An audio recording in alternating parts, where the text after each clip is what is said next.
नमस्कार friends, स्वप्नशास्त्र YouTube channel को आपण मानक स्वागत।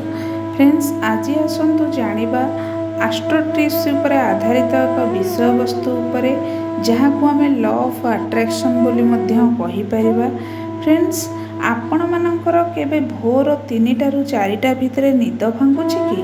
जदि हाँ, काहींकि ओ कौन करिबा उचित, चलंतु सेही विषय रे जानिबा। प्रकृतिर केउं संकेत जोगु भोर भांगे निद, चलंतु मध्य सेही विषय रे आलोचना करिबा। फ्रेंड्स, अनेक लोक ब्रह्म मुहूर्त समय 3टा रु 4टा पाखापाखि मध्य निदरू उठंती बिना अलार्म किंबा केही सेमानकु न डाकिले मध्य सेमानक निद आपे आपे भांगी जाइथाए।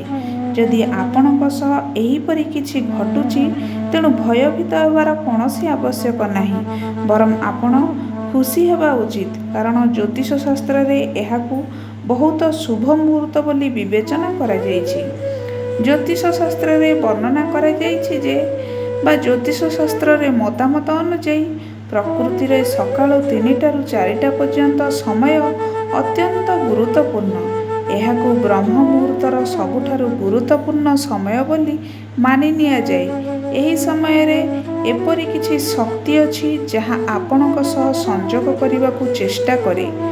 ज्योतिष शास्त्रर मत अनुଯାयी एही समय रे कौन करबा उचित ना, जदि आपणकर 3टा रु 4टा मध्यरे निद भांगुची बा निदरू आपण उठुचंती, तेबे आपण बुझिबा उचित जे प्रकृति आपणको किछि वार्ता देउछि। से आपणको कहूछि जे आपण एही समय रे उठंतु एवं एही समय रे भरपूर फायदा मध्य उठंतु। कारण एही समय रे सर्वाधिक सकारात्मक शक्ति एकाठी रही थाए, जहार फायदा उठेई निज जीवनर परिवर्तन मध्य करंतु एवं जीवन रे किछि उन्नति करबाकू मध्य चेष्टा करंतु। एही समय रे आपण निज मन को जाग्रत करी जहाँ किछि आपण स्मरण करिवे, ताहा मध्य इष्टदेव आपणको किछि दिन मध्यरे ताहार फलप्रद निश्चय देबे। जदि आपण एही समय रे उठुचंती, तेबे प्रथमे आपण आपणकर इष्टदेव को बा प्रिय देवादेवी को स्मरण करंतु, जहार लाभ 5 गुण फायदा हेबो। जदि आपण किछि बुझिबाकू सक्षम नुहंती, तेबे आपण आपणकर प्रिय देवतांक नाम को बारंबार जप मध्य करंतु। एहा मध्य समान फलप्रद देव। जीवन रे चमत्कार परिवर्तन घटिबो। एहा व्यतीत मध्य किछि व्यक्ति माने आमर अनिद्रा रोग रे पीड़ित होउछंती। तेणु जदि आपणक सह एहीपरि घटुची, तेबे डॉक्टरଙ୍କ सहित आपण परामर्श करंतु। निजर स्वास्थ्यर चेकअप करि नियंतु। जदि एही सबु किछि समस्या आपणक पाखरे नाही, जेउ भाई भौणी मानकर एही किछि समस्या घटु नाही, तेबे सेमाने किछि चिंता करिवार मध्य नाही। सेमाने भाबंतु जे तांको जीवन रे किछि शुभ संकेत मिलिबाकू जाउछि। किछि सकारात्मक शक्ति सेमानकू ता सहित संयोग करिबाकू चाहुछि। इष्टदेव वा प्रकृति आपणक सह संयोग हेबाकू चाहुछंती।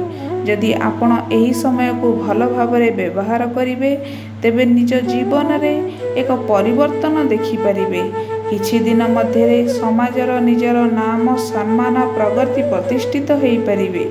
निज परिवार एवं निजर बंधु बांधवक सहित खुशी रे जीवन यापन मध्य अतिबाहित करि परिबे।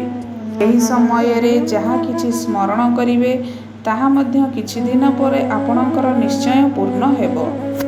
किछि दिन मध्यरे आपण निजे जानिबाकू पाइबे जे बा परीक्षा करी जानि परिबे जे आपणकर चतुर्पार्श्वरे बहुत किछि परिवर्तन घटि जाइछि, जहाँ आपणଙ୍କୁ अनेक सुख शांति रे जीवन मध्य बिताइबाकू देउछि।